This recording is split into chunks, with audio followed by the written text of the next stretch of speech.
After 23 years of hard work and dedication, Pied Piper School awarded their 2017 graduate Brian Sensky with his diploma today. We are in Alpena, Michigan, and apparently this parade is like the biggest event of the year. What do you guys think? Yeah! Awesome. Well, you heard it here first. Alpena is the place to be. We begin the evening with breaking news as police investigate the death of a 20-year-old girl who was found stabbed to death in Montmorency County last night. Alpena residents are gathered outside the county library to view the first total solar eclipse in 38 years. What should have been a day of outdoor fun turned into a fatal disaster when a couple decided to take a spin in their ATV without wearing helmets last night. This half-gallon of maple syrup took one tree all season to make. Sarah Orban and her family are actually 9th-generation maple syrup producers. Alpena residents may not be able to opt out of recycling for much longer, as the Board of Commissioners prepares to meet for a reassessment on the issue. This afternoon, students, filmmakers, divers, and one marine tech professor set off on Lake Huron with one mission. 60-plus people joined hands today at Starlight Beach to show government officials that they can look elsewhere for ways to adjust their budget cuts. If you're going to learn to dive, then you've got to start at a great dive shop. So we're at the Great Lakes Diver Shop in Alpena, and we're about to meet our instructor, Nick Myers. That's right, and this dive shop is actually the longest running dive shop in Northeast Michigan, starting in 1976. So hopefully after this series, you'll see why diving in Alpena is a must. But Teresa, enough of the talking, let's go. It's a poster child for sure. Yeah, it's dear to my heart as well as the hearts of many. A lot of people remember it from the Alpena area. There's lots of, Pewabic material culture that's floating around the town.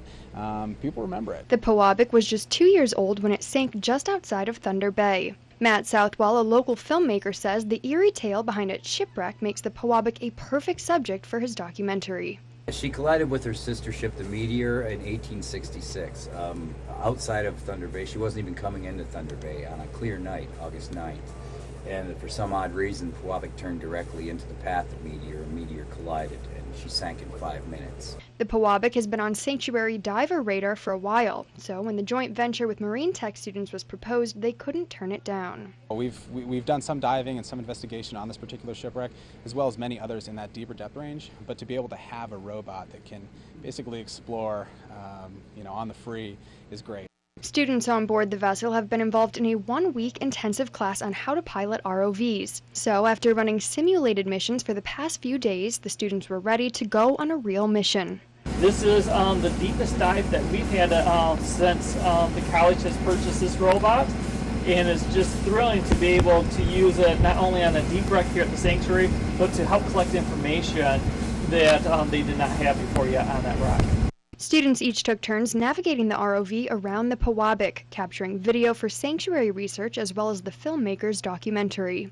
While they explored the site, divers also placed a buoy to protect the wreck from future disturbances and mark it for their next return. The case began when Boldry and his best friend, Trevor Hubbard, decided to take 25I, a drug he and the rest of the world knew little about.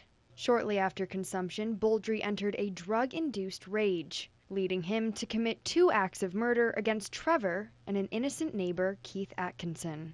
Trevor's family took the stand today to request mercy for Boldry, even in the face of their deep sorrow.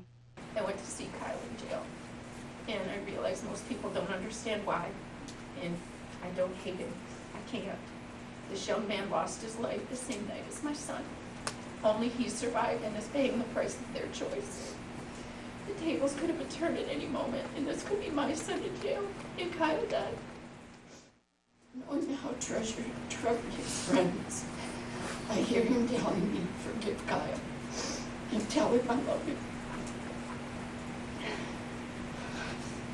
And so, as I forgive, as the Lord has forgiven me, and I ask for mercy for Kyle.